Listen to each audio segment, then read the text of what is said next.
After a really long time, World War III finally announced the release date of the open beta, which will drop for free on September 29th for everyone and on September 26th for players who already own the game. This came unannounced and definitely took everybody by surprise, but actually in a good way. But now you may be wondering, what will the open beta bring? Well, I won't lie, there are quite a few things. We will get the shop, Season 1 alongside reworked smallest map, which I cannot wait to try out. And if you think that this will not be enough for World War III, well, we'll receive another huge update, probably the biggest one so far, that will really change the game as we know it. And in today's video, I want to give you guys some of the biggest changes coming to the game, so don't forget to drop a like and a comment to help with the algorithm and subscribe for more content. This update will really be substantial, so I won't go through everything because I'll have to sit here for 1 hour and I don't want to bore you guys with that. So I'll just give you guys the most important ones. But without any further ado, let's hop into this. First, from September 26th till October 6th, we will have XP bonus, so we can rank up and unlock our favorite weapons faster. We will have new in-game content and features like in-game shop, in-game currency that can be purchased or obtained by playing the game, which can be used to buy more stuff from the store. I definitely cannot wait to see what they have in there. There's definitely tons of weapons and skins that can be added when it comes to military stuff, and that'll be definitely quite interesting to see what they choose. We will get XP boosters, which you can activate in-game. There's now a mastery achievements for weapons and strikes, and let's not forget about the reworked smallest map. So there's definitely quite a bit of grinding involved in this, which is definitely nice. Some of the skins looks really cool, and I'll definitely put a lot of hours in to get them for my favorite weapons.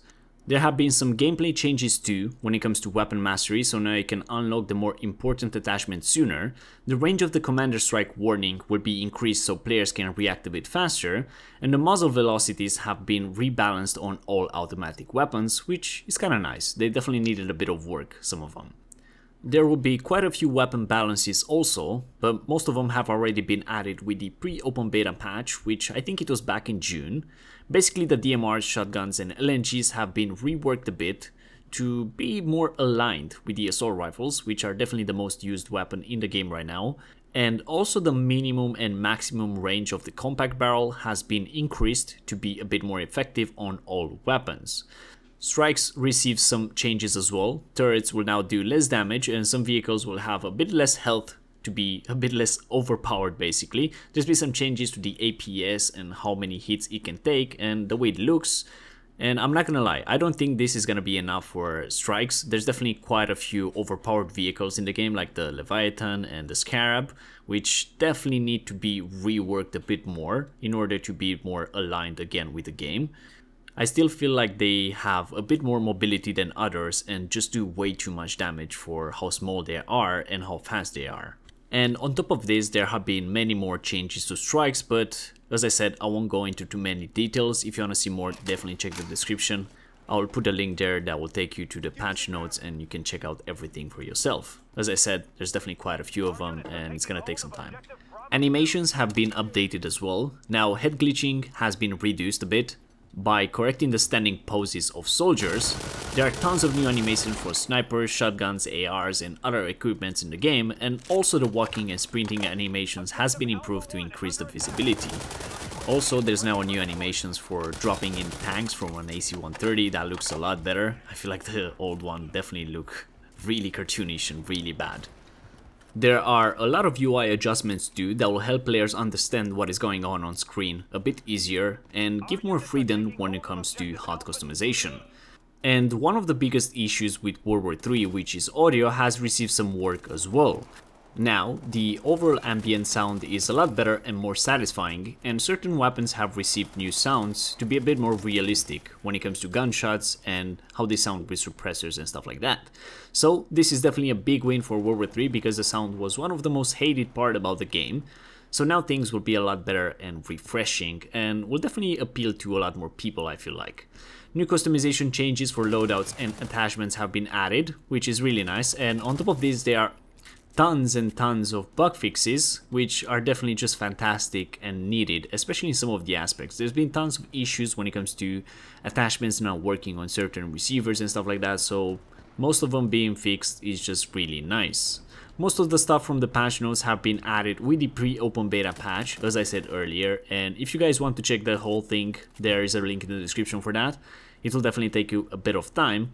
Honestly, I am more interested about the new content that's gonna be added with the open beta. I feel the gameplay was already really strong and one of the better aspects of the game, so any extra changes that are here to improve the game are just welcome basically. Small lens will probably be the biggest attraction for veteran players like myself included. And honestly, I just can't wait to get out the concrete jungle and fight in a more rural environment basically. I definitely played those 4 maps a bit too much, and Smallest is just gonna be a really nice addition to the game that will spice things up a bit and definitely take us on a new journey. But I'm not gonna lie, World War 3 had a really rough development so far, but the long-awaited moment is finally here. Timing is a bit odd as well because Modern Warfare 2 is just around the corner and that game is just a lot more complex, where World War 3 doesn't have as much content just now. But as always, I have a lot of faith and trust in this game that it can be one of the better options in FPS games, especially because it's free and because of the fact that Modern Warfare 2 received quite a bit of mixed opinions. Not everybody is enjoying the game, so who knows, maybe World War 3 can be one of those games that will just be on everybody's liking. And with a really good marketing campaign, I really feel like this game can appeal to a lot more people and be enjoyed by a lot more gamers. Definitely not everybody knows about this, and definitely not everybody has the perfect opinion when it comes to World War 3.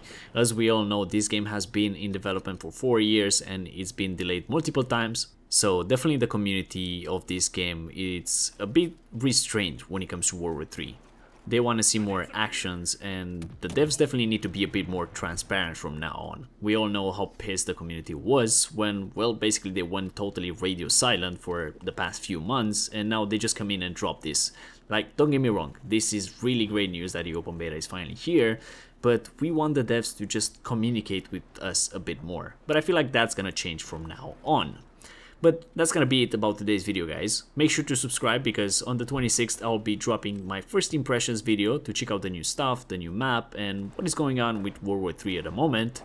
But yeah, as always, thank you all for watching. Don't forget to drop a like and a comment with your thoughts. I definitely want to hear your opinion on World War 3 at the moment.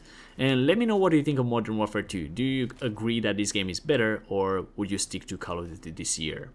But as I said, World War 3 is gonna be a free-to-play title with no pay-to-win elements, so definitely everybody can just go in on Steam or somewhere and download this game and try it for themselves. Anyways, that's gonna be it. Thank you all for watching, subscribe for more content, and I'll see you guys in the next one.